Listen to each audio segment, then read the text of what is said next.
¿Tienen audio? Ahora sí, ¿no? ¿Aló? ¿Aló, aló? ¿Aló, aló? ¿Aló, aló? Sí, profe, ya se le escucha. Ya se me escucha. No, ya yo sé cuál es el problema. El Sí, problema profe, es se escucha. el problema es el micro, el audífono mío que se tropieza con el mueble de la computadora y apaga el micrófono. ¿Ok? Voy a tener que poner el switch por aquí arriba para que no eche broma. ¿Ok? Entonces creo que ahorita sí no va a haber problema. Bueno, entonces estaba comentando que es un libro póstumo y que al ser un libro póstumo tiene el problema ese de que uno no sabe si efectivamente Smith quería decir eso o no lo quería decir porque al final no tenemos eh, la aprobación final de Smith de que eso sí es lo que yo quise decir. ¿Ok? Y, y nos quedamos con la duda, ¿no? ¿Ok? Ese es el problema de las lecciones de jurisprudencia. Y bueno, y estaba comentando que la riqueza de las naciones tiene, tiene el, ¿cómo se llama?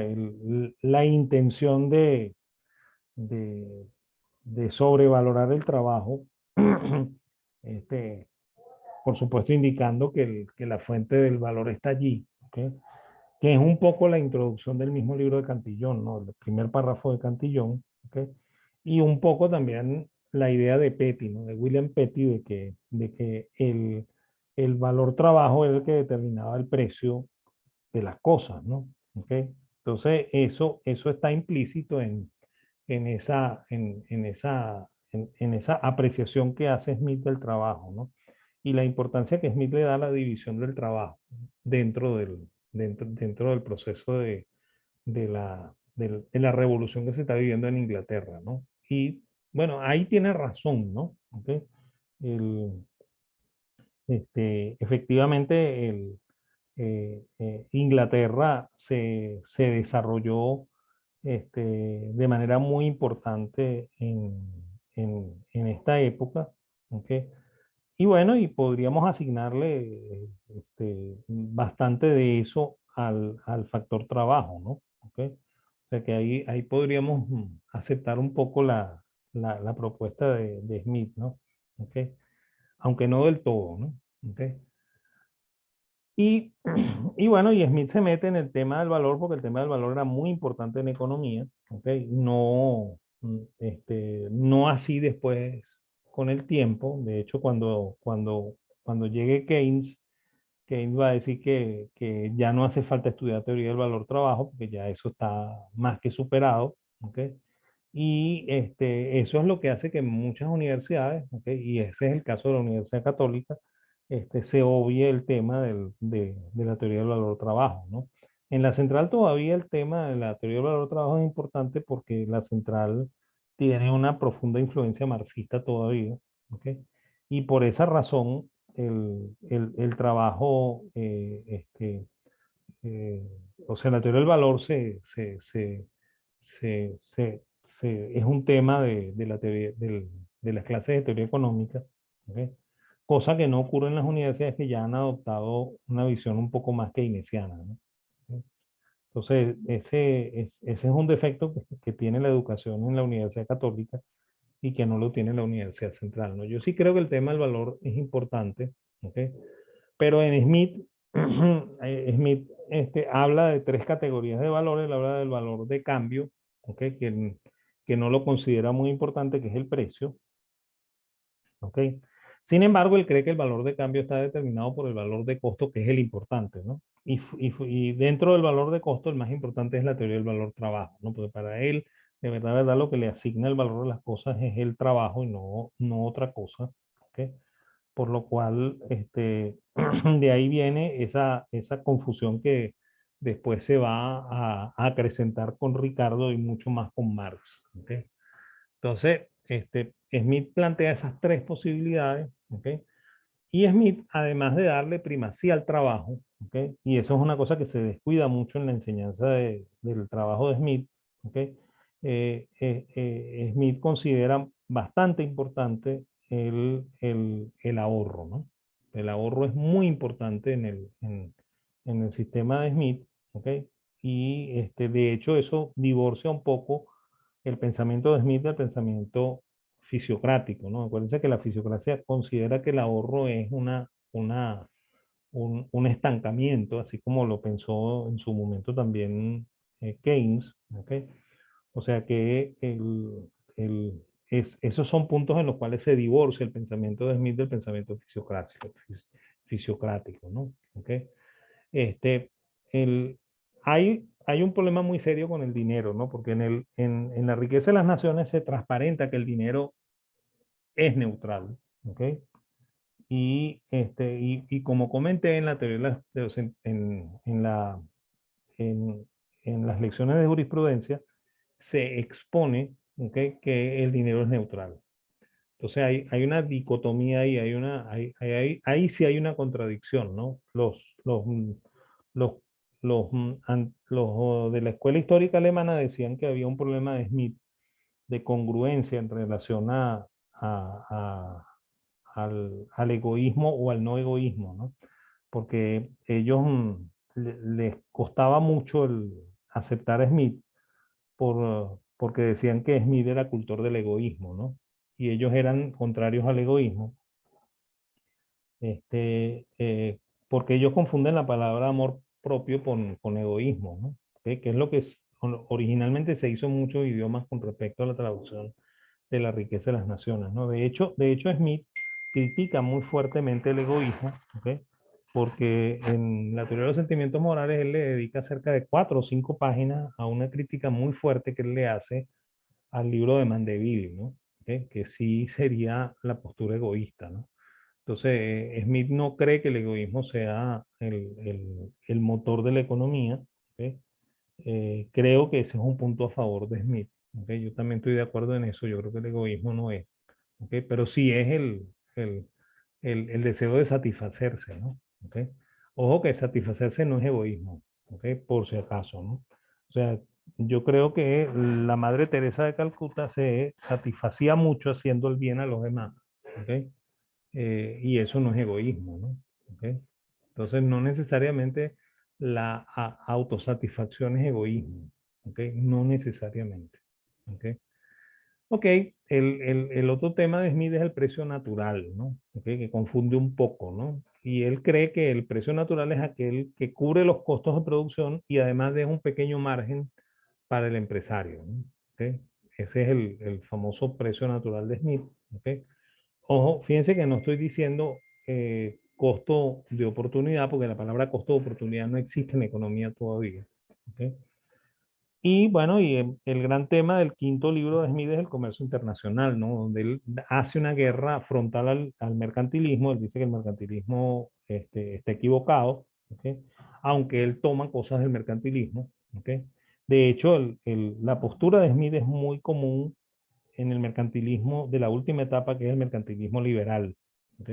Por eso es que gente como Locke es confundida con liberal, ¿ok? Cuando Locke en realidad es un mercantilista. ¿Ok?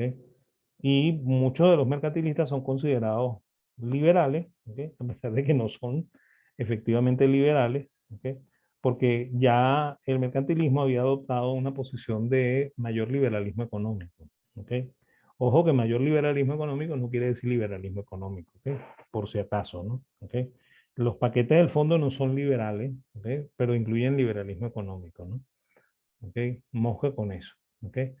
Y bueno, y con respecto a esto del comercio internacional, él propone la teoría de las ventajas absolutas como origen del comercio internacional, ¿ok?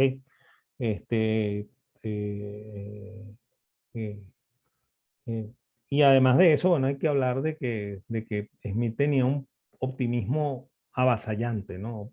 Smith creía que lo que él estaba viviendo en la Escocia de su momento, en la Inglaterra de su momento, era el inicio de una etapa de florecimiento que no se iba a detener más nunca, ¿no? Entonces, por eso es que no hay atisbo de pesimismo en Smith, ¿ok? Es un hombre profundamente optimista, ¿ok? Y aquí viene la coletilla de esto, ¿no?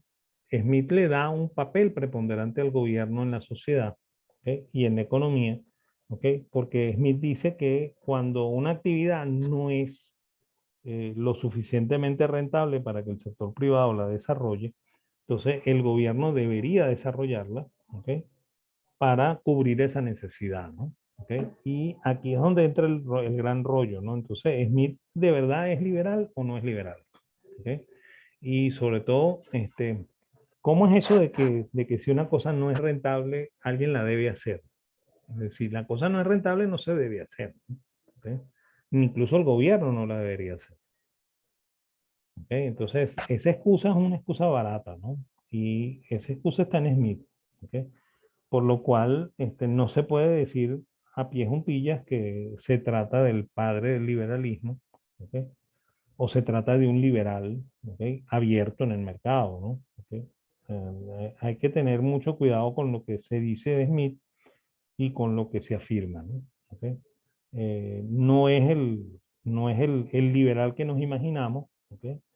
Y y, y no es él solo el padre de la economía. ¿Okay? Entonces hay que tener cuidado con Smith en esto, ¿no? Ojo que lo que estoy haciendo no es desprestigiar a Smith, ¿okay? Rothbard, que es un austríaco, sí lo hace, ¿okay? Yo creo que Smith tiene un papel muy importante en la teoría económica y que hay que resaltarlo, ¿okay? Pero no hay que añadirle lo que no es, ¿okay? Eso, eso hay que tenerlo claro. ¿Ok? Y bueno, allá va. El, el otro personaje que quería yo desarrollar era Jean-Baptiste. ¿Ok? El famoso Jean-Baptiste. ¿Ok? Así es como se pronuncia, no Say, sino C. ¿Ok? Sí, así se dice en francés. ¿No? C también era calvinista. ¿Ok? Igual que Smith. ¿Ok? Pero era un poco más creyente. ¿No? ¿Ok? Este, mm, él publicó un tratado de economía política. Se era hijo de unos empresarios, ¿no? O sea, su padre había sido empresario textil, ¿ok? Se arruinó, ¿ok? Él después intentó ser empresario también por su cuenta, ¿ok? Al final terminó siendo abogado y político, ¿ok? Es más, él forma parte del directorio de la última etapa de la Revolución Francesa. ¿Okay? O sea, ahí vivió años interesantísimos, ¿no? Porque vivió la Revolución Francesa y hasta después de la Revolución Francesa, ¿okay? Vivió la Restauración, ¿no? ¿Okay? O sea, que vivió una época interesante, ¿no? ¿Okay? Y bueno, él formó parte del directorio, aquel grupo de gente que formó el poder ejecutivo eh, este, eh, plural, ¿okay? O sea, que no había un presidente, sino que había un grupo de presidentes y él era uno de los presidentes de la Francia de aquel momento, a quienes tumbó eh, eh, Napoleón, ¿okay? Para después erigirse primero en cónsul y después en emperador, ¿no? ¿Okay? Por lo cual él vive el periodo de la Revolución Industrial también, ¿okay? Su tratado de economía política, la primera edición es de 1804, o sea que ya una vez que lo votan del directorio, él se dedica a esto de escribir el tratado y publicarlo. Y bueno, y cuando se agota la primera edición, porque Say es profesor en una universidad que se crea en la época de la Revolución, que se llama la École de Médecine, la Escuela de Medicina. ¿Okay? En Francia había una sola universidad que era la Sorbona, la Universidad de París. ¿Okay? Y en la época de la Revolución, los revolucionarios deciden quitarle el presupuesto a la Sorbona. ¿Okay? Y, y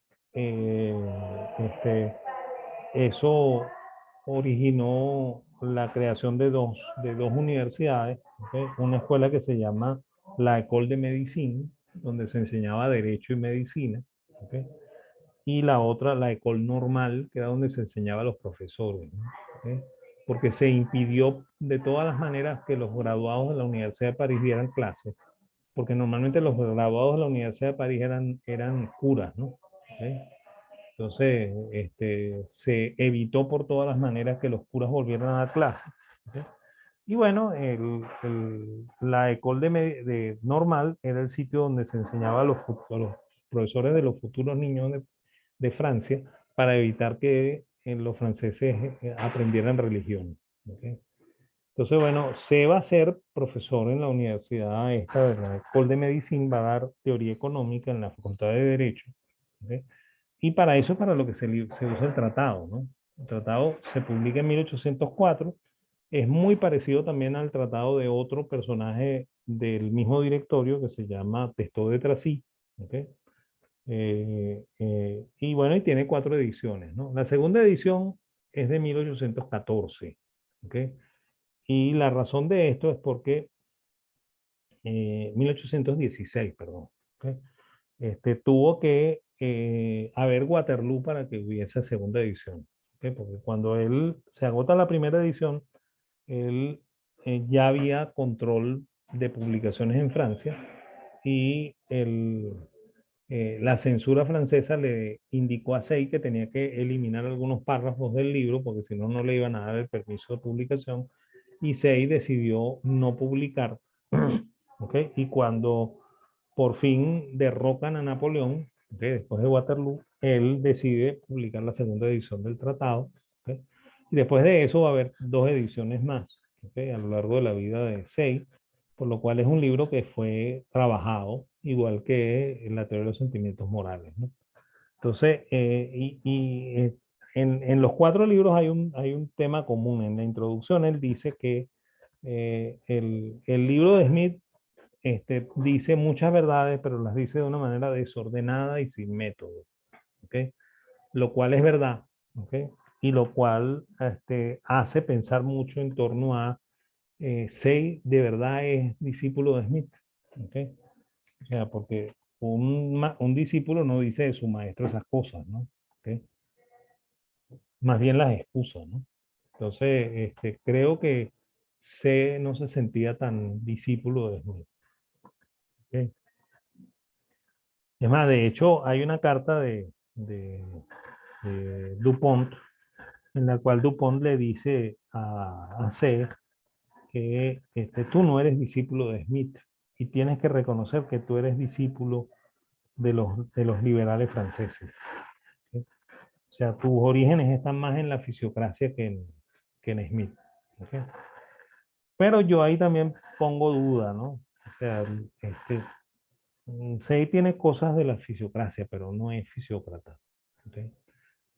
Creo que es más discípulo de Turgot que de la fisiocracia y que de Smith. ¿Okay? Lo que pasa es que no lo reconoce. ¿Okay?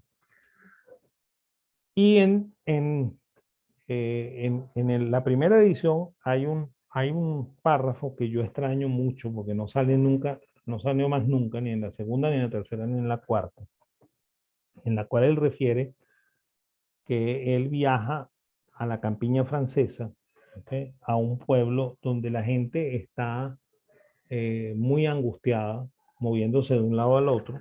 ¿Okay? Este, eh, Dice que las mujeres están muy descuidadas y se ven muy feas. ¿Okay? Y después, alrededor de unos 10 años, él regresa a ese pueblo y se sorprende de que el pueblo ha cambiado radicalmente, ¿no? Entonces le pregunta al tendero donde él pasa los días estos que está pasando en ese pueblo, y el tendero le comenta que lo que ha ocurrido aquí es que antes la gente tenía que ir al mercado a vender las cosas que sembraban, ¿no? Pero ahora no, ahora vienen de la ciudad, vienen a comprarles las cosas aquí, se las pagan a muy buen precio, ¿ok? Y la gente está viviendo holgadamente, ¿no? Entonces lo que estamos viendo es el efecto de la revolución industrial, pues, ¿ok? Que aquí, mostrado por un testigo como lo era C, ¿okay? Suena mejor que cuando escribimos un libro 100 años después hablando mal de la revolución industrial y diciendo que ahí la gente se moría de hambre y la pasaba muy mal, no sé qué, y los empresarios eran malos y cosas por el estilo, que las está diciendo una persona que no las vivió. ¿Okay? Entonces, por eso digo que le extraño mucho que él en la segunda edición decidió quitar eso, ¿ok? Y no quitar lo que le mandaron a quitar los, los, los sensores de Napoleón, ¿ok? Que ya vamos a ver qué eran, ¿no? ¿Ok? El otro tema importante en C es la teoría del valor de uso, ¿no? O sea, él expone que el verdadero valor, la verdadera teoría del valor es la teoría que está relacionada al uso de la cosa. Que eso es lo que las cosas valen por para qué son utilizadas. ¿Ok? Este, le da una importancia fundamental a la libertad económica. En eso es más fisiócrata que Smith. ¿Ok? Por lo cual uno pudiera pensar que efectivamente sí tiene raíces fisiocráticas. ¿Ok? Reaparece en él la figura del empresario, la figura del empresario de Cantillón. Acuérdense que su papá era empresario, él también trató de serlo, entonces para él el empresario es personaje importante en la economía. El tema del empresario es un tema complejo en economía, ¿no? ¿Okay? De hecho, Smith lo toca muy de pasada y lo toca criticando al empresario, ¿no? Smith ve al empresario como un personaje perverso, ¿no? Lo ve tan perverso que a veces se le olvida que existe la mano invisible. ¿Okay? Y se lo ve como el individuo que dirige el proceso productivo, ¿no? Que organiza los factores de producción. ¿Ok? Después, más adelante, Marshall va a confundir y va a decir que el empresario es un factor de producción. Eso es un error gravísimo. ¿Ok? El empresario no es un factor de producción. ¿Ok? El empresario es el que organiza los factores de producción. ¿Ok? Eh, además hay que ratificar mucho que hay una falsedad en la ley de Say. ¿Okay? La ley de Say la enunció James Mill, el papá de John Stuart Mill, como toda oferta crea su propia demanda. ¿Okay? Y eso ha quedado en la economía. ¿Okay? De hecho, hay libros de teoría, de historia del pensamiento económico que dicen que Say dijo eso. ¿Okay? Si ustedes buscan en el Tratado de Economía Política, en el capítulo destinado a la producción, que se llama Las Salidas, ¿okay? Él dice que la única manera de demandar es produciendo. Esa es la ley de Say. ¿Okay? O sea, no es que toda oferta crea su propia demanda, sino que la única manera que tiene el individuo para poder demandar es produciendo algo. ¿Okay? Y tiene razón en el sentido de que si ustedes se contratan en un proceso productivo como empleados, tienen ingresos, por lo cual tienen capacidad de demanda. ¿Okay? Si ustedes son los empresarios y producen el producto, tienen la posibilidad de tener ingresos, por lo cual pueden tener demanda. ¿Okay? O sea, lo que dice la ley de Say es que usted sin ingreso no puede demandar. ¿Okay? Y bueno, y eso, por supuesto, le complica mucho el panorama a gente como Keynes, ¿okay? A gente como Marx, ¿okay? Por lo cual Marx va a criticar duramente a Say, ¿okay? Y, y Keynes también. ¿Okay?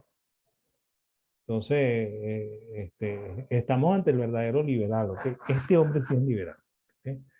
Cree en la importancia de la moneda dura. ¿Okay?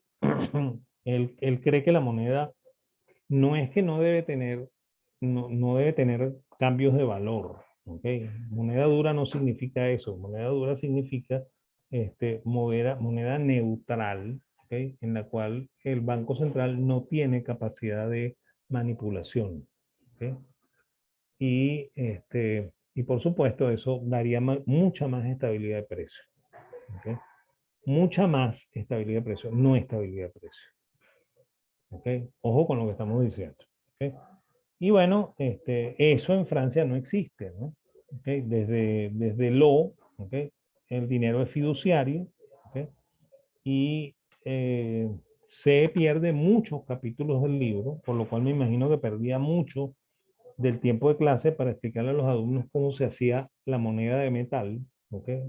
Y cómo se garantizaba la pureza de esa moneda, ¿okay?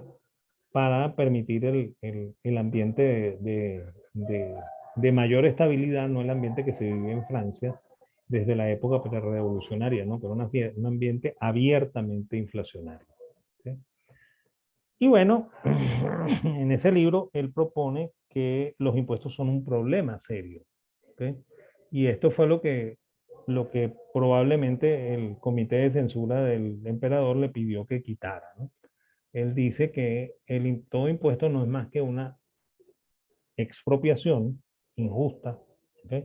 En la cual el gobierno le mete la mano al individuo en el bolsillo, le saca su dinero y sin siquiera preguntarle dónde le gustaría al individuo que lo gastara, él lo gasta donde él le da la gana.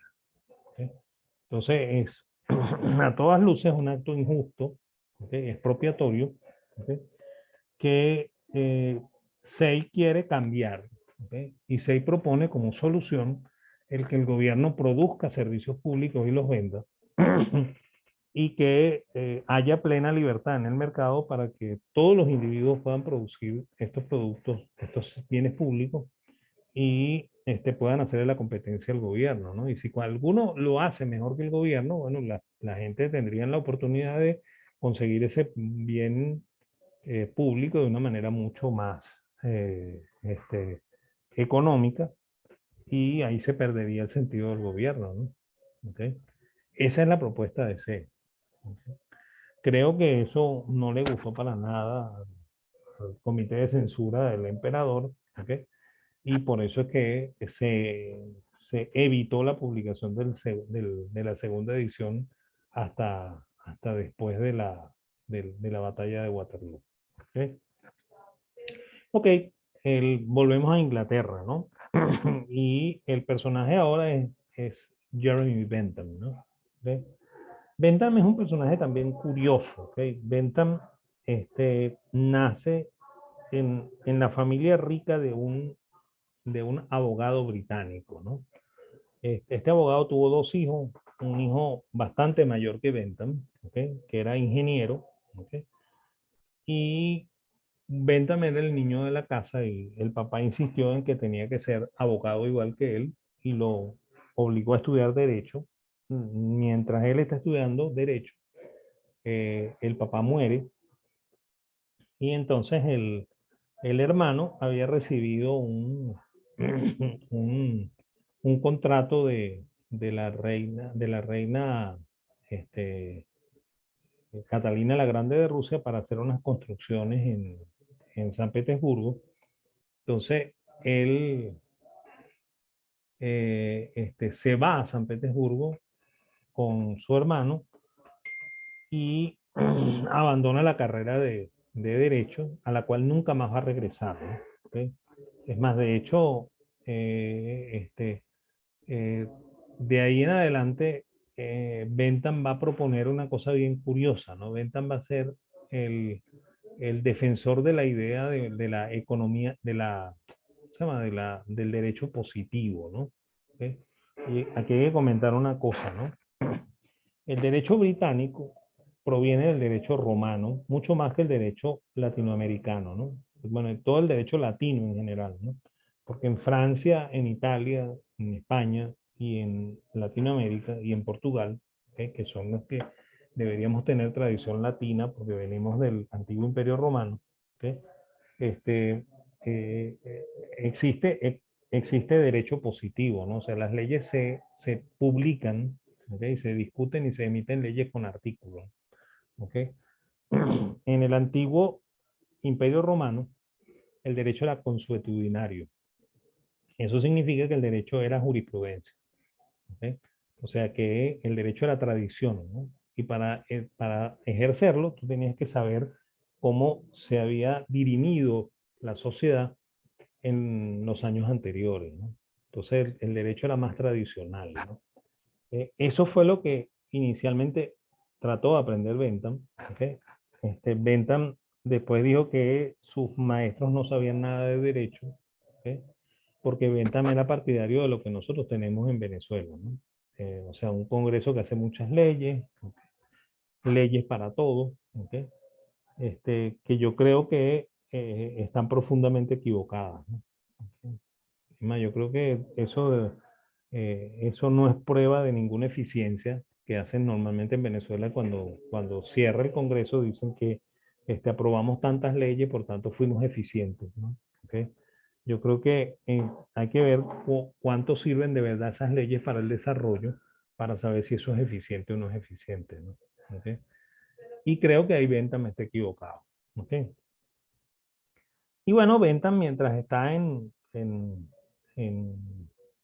en Rusia, se le aviva este sentimiento del derecho positivo y él le propone a la reina Catalina, él es técnicamente un niño, Catalina es una señora ya en la última edad, él le propone la creación de un conjunto de leyes, de manera tal de que su gobierno despótico y en algunos casos genocida, ¿ok?, tenga amparo jurídico, ¿no?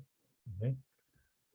Ese es el defecto del derecho positivo, ¿no? Usted puede hacer leyes como las leyes de del, ¿cómo se llama? De la Alemania nazi, en las cuales se justifique que a un judío se le mate porque eso no es un ser humano, ¿no? ¿Ok? Y eso es verdad porque está escrito en la ley. La ley es lo que está escrito, no la tradición. ¿Ok?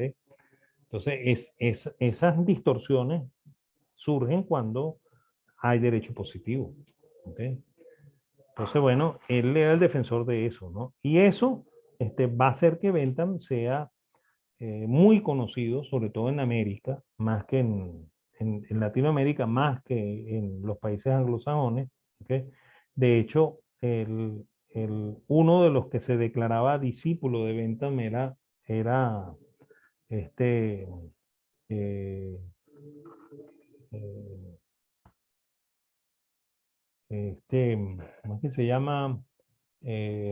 Francisco de Paula Santander, ¿okay?, general de la Independencia, ¿okay?, un muy amigo de Bentham durante mucho tiempo, hasta el atentado septembrino, fue Simón Bolívar. ¿Okay? Simón Bolívar también quería unas leyes así, y es más, Simón Bolívar escribió sus propias leyes, ¿okay?, por lo cual era cultor del derecho positivo. ¿Okay? Andrés Bello también era muy amigo de Bentham, ¿okay?, también cultor del derecho positivo. Él fue el que escribió el Código de Derecho de Chile y contribuyó a la elaboración de la Constitución chilena. ¿Okay? Este, Todos cultores del derecho positivo. ¿Okay? Bentham tenía contratado a James Mill, ¿okay?, como su empleado y después como su socio cuando James Mill se logró estabilizar económicamente. ¿Okay? Y eran socios en este arte de estarle vendiendo leyes a los países, ¿no? ¿Okay? Es más, de hecho, uno de los que quería comprar las leyes de Bentham era Francisco de Miranda. ¿Okay? Pero bueno, mientras Bentham está también en Rusia, ¿okay? Surge un conflicto en Inglaterra, ¿okay? Porque se quiere regular la tasa de interés, ¿no? ¿Okay? La tasa de interés era muy alta en Inglaterra, ¿okay? Y los miembros de la Cámara de los Comunes están discutiendo en relación a que se debería regular la tasa de interés para bajarla, ¿okay?, de manera tal de que Inglaterra se desarrolle más rápido que Holanda, ¿no? ¿Okay? Holanda tenía una tasa de interés mucho más baja, ¿okay?, y ellos temían que Holanda se desarrollara más que Inglaterra, ¿no? ¿Okay? Y bueno, desde Rusia, Bentham va a publicar un grupo de artículos que después se van a publicar en un folleto que se llama On Usury, sobre la usura, ¿okay?, en la cual Bentham habla de las ventajas de la tasa de interés libre. ¿Okay? Él cree que es mejor de dejar las tasas de interés libres y no reguladas. ¿Okay? Y él dice una cosa que es bastante cierta, ¿no? Él dice que la tasa de interés es más alta en Inglaterra porque los ingleses en ese momento eran más gastadores, consumían más y ahorraban menos. ¿Ok? Y decía que los holandeses eran más austeros, ¿ok? Por tanto ahorraban más, ¿ok? Y que eso se resolvería con el tiempo cuando los ingleses aprendieran a ser más austeros y dedicarse más al ahorro, ¿ok? Y eso ayudaría, contribuiría a que la tasa de interés bajara, ¿ok? O sea que la tasa de interés baja no es la que causa el que haya crecimiento económico o no haya crecimiento económico en un determinado, en una determinada economía, sino que es una consecuencia de que en esa economía haya mucho ahorro, ¿ok? Más que consumo, ¿no? ¿Ok? Entonces, eso es interesantísimo, ¿no? Esa explicación que hace Bentham está totalmente en lo cierto, ¿ok? Y eso también lo podríamos considerar como un antecedente de la escuela austríaca, porque es una de las cosas que la escuela austríaca dice, ¿no? ¿Ok? Ok, vamos a hablar un poco así, o no, vamos a hacer una cosa, vamos a ver el tiempo cómo está. Ok, no, vamos a dejar a Mil Ricardo para la semana que viene, ok, y vamos a parar la clase aquí hoy, ok. Entonces, bueno, si tienen alguna pregunta, con gusto, ok. Esto igual está a punto de cerrarse, ok, por lo cual si queda alguna pregunta en el aire, yo vuelvo a abrir, ok.